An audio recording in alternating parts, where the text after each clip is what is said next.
All right, so the transmission's had 24 hours or so to marinate.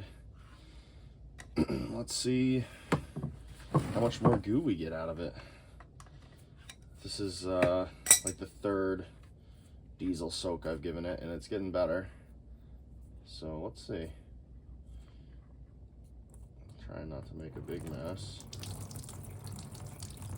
which is impossible for me. Oh.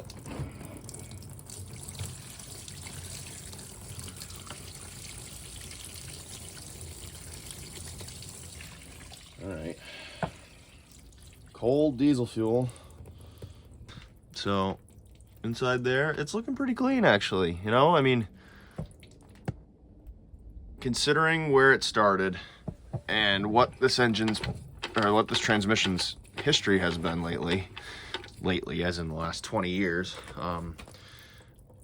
I'm pretty pleased. I'm sure the transfer case is a similar story. Okay, so I just got a new spot weld drill, which I think might work well for these rivets. So I really want to see what has survived of the original tool indentations. Ooh, this thing works great. I'm just gonna move you guys.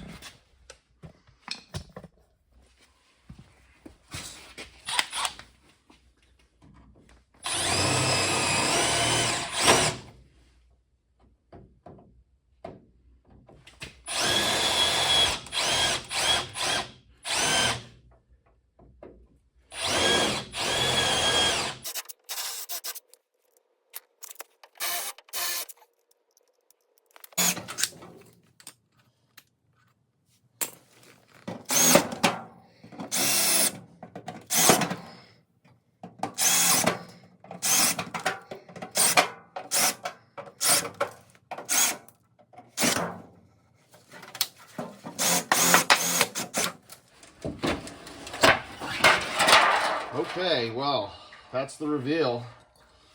There's the remains of the original early tool indent body.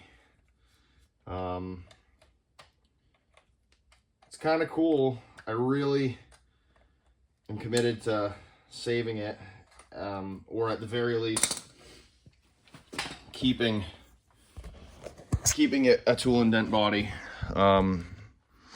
So you see here, we got Bondo. There's like a piece of some sort of like aluminum angle here. That's actually still tin. Okay, so that's the dent. And the bottom of it is still here. I mean, you know, I think this is savable. I'm happy, I guess, to see the remains of the tool indentation. You know, I was worried that it would be rotten all through here. And, you know, that's probably, no, that's house paint too. You can see it was painted with a brush. That's all right though.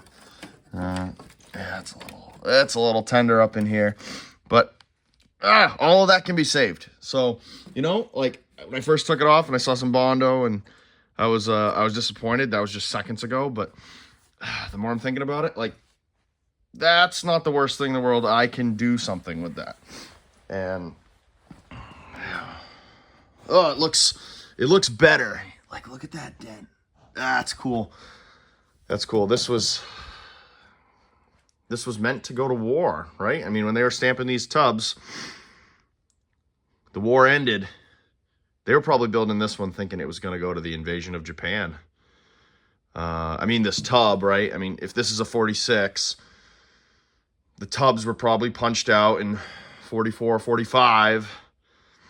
And, I mean, the military was really gearing up for a big fight. Go to Japan. And we dropped the bomb, and it kind of shocked the world. But, I mean, God, I heard somewhere that we're still using body bags that they had in production for the invasion of Japan. I don't know if that's true, but I know they used them for a long time because there was going to be a lot of fighting, and the war effort kind of came to a screeching halt after Japan surrendered. But anyway, off on a tangent here. That could all be wrong. But, I mean, that's not stamped in. That's an extra piece. Maybe it was added. I don't know. I'd be curious to see, though, how much of this was truly leftover parts from the military and how much of it was, we already have these stamps, you know, and so we're just going to keep making them. And then, but why would you ever get rid of that? Why would you ever get rid of that? I mean, they were making these Jeeps into tractors. They were trying to make them more useful. That's pretty cool and useful, you know? If you're a farmer, you want a shovel, you want an axe. Put them right there. I don't know. I think the early 46s are kind of one of the coolest versions. They got that. They got the tailgate. A lot of cool stuff going on. So now we're on the passenger side of the Jeep. I got the rivets drilled out. Let's see what we got hiding here. Got most of them drilled out. There we go.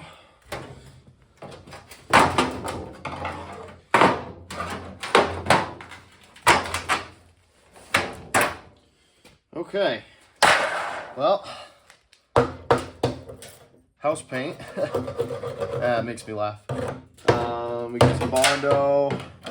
Look at the hole is still actually here though, the drain hole, which I think is cool. Okay, there's more rivets. You can see they riveted on. That's just a piece of thin wall square tubing, and then 2 aluminum brackets riveted onto what's left of the original tin. And then that looks like it's the original piece where it ties in the floor here. Yeah, there's some Bondo.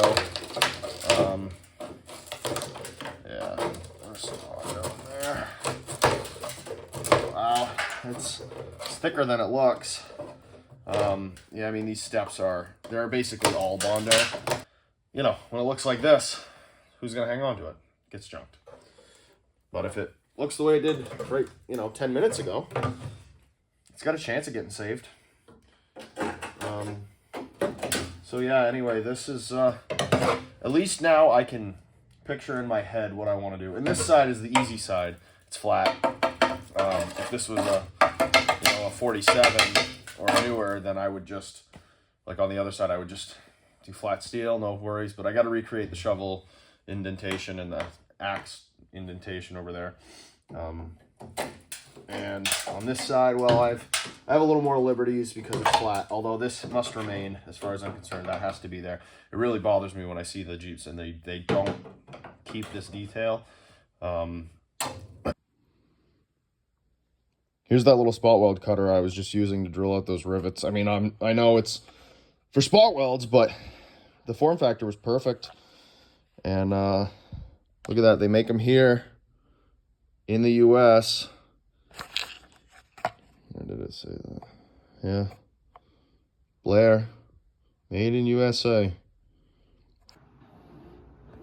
So I've gathered the fenders down into the basement just to make room in the garage for all the Jeep events going on in there. And I can see why they were so flimsy. So this hat channel is supposed to run all the way down to here and provide stiffness. And obviously the hat channel was the mode of failure for this piece here. It rots out this, and then clearly it was just cut and riveted back together. And the rivets don't bother me too much. I mean, so they're like, in my mind, that's like an artifact of guys trying to fix stuff up in a day before you had these like convenient MIG welders that we have today. I am gonna take the rivets out, but like when I see the rivets like that, that may have saved this Jeep. If this Jeep had had no fenders on it for the past 30 years, I mean, it's way closer to being junk. At least like it looked the part. It still looked Jeep-like. And that's enough for it to be saved. I mean, I don't know. As time goes on, right, all the better candidates are picked over and we start getting down to worse and worse starting points. And I'm not saying this is a bad starting point, but if you were looking for a flat fender in 1960, This is probably parts Jeep, you know, 2022, 2023. It's all Jeep-ish, you know. I mean, yeah, it needs love, but I do kind of like it the way it is too. So I am gonna be repairing the tin as best I can. But I don't know, when I look at the rivets, I see more than just like a hack patch. I see history, car guy, you know, gearhead history. We didn't always have welders, you know, and my grandkids might have a 3D printer that'll just boop, you can have a flat fender, the whole thing, just boop, copy paste from a PDF file or something that you get on Amazon for 11 bucks. But my version of that is a nice little welder that works great. And I don't know if other people see that and think the same thing, but thank you to the guys who riveted that in and saved them from the scrap pile. So here we are down in the basement. I'm just going through some of the stuff that I picked up for the Jeep. So I found a cool 1946 license plate. It's in pretty good shape. So I'm gonna put that on the Jeep once it's all done. But I think I paid like 15 bucks for this, and I just thought it was really cool. And you know, 1946, right? I mean, awesome. Excited about that. Let's see what else we got here. I got a fuel pump. Mount for the transmission, and this one kind of hangs off on the side of the same transmission cross member, and it part of the transfer case rests on that, I believe. I got some plugs over here. What do we got? So I picked up manifold gasket, intake and exhaust manifold, and then, you know, some more ignition stuff.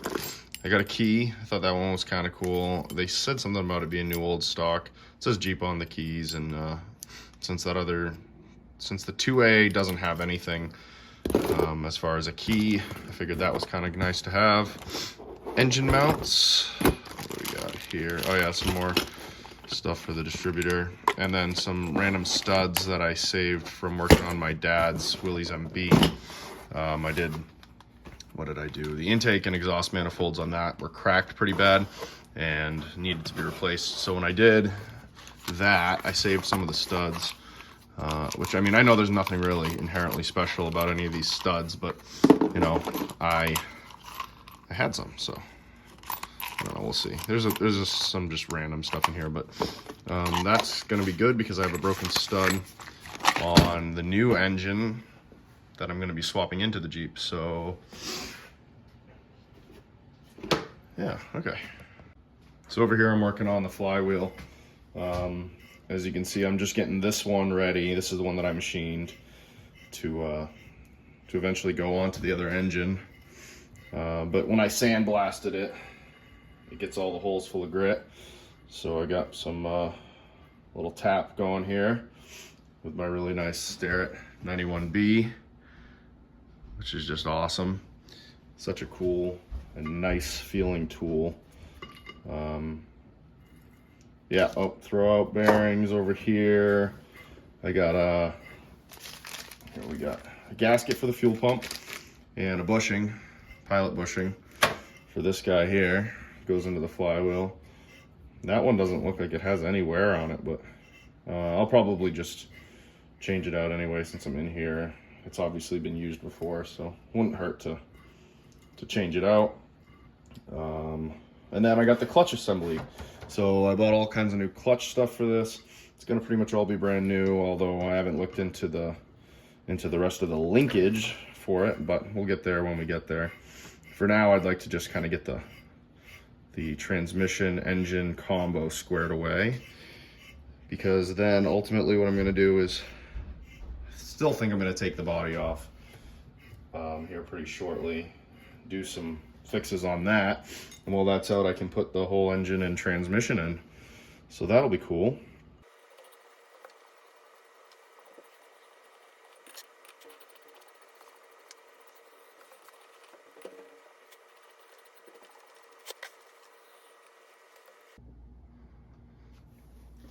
So I'm just gonna test fit all this stuff together, which I'm sure it's all correct, but it's better to find out now.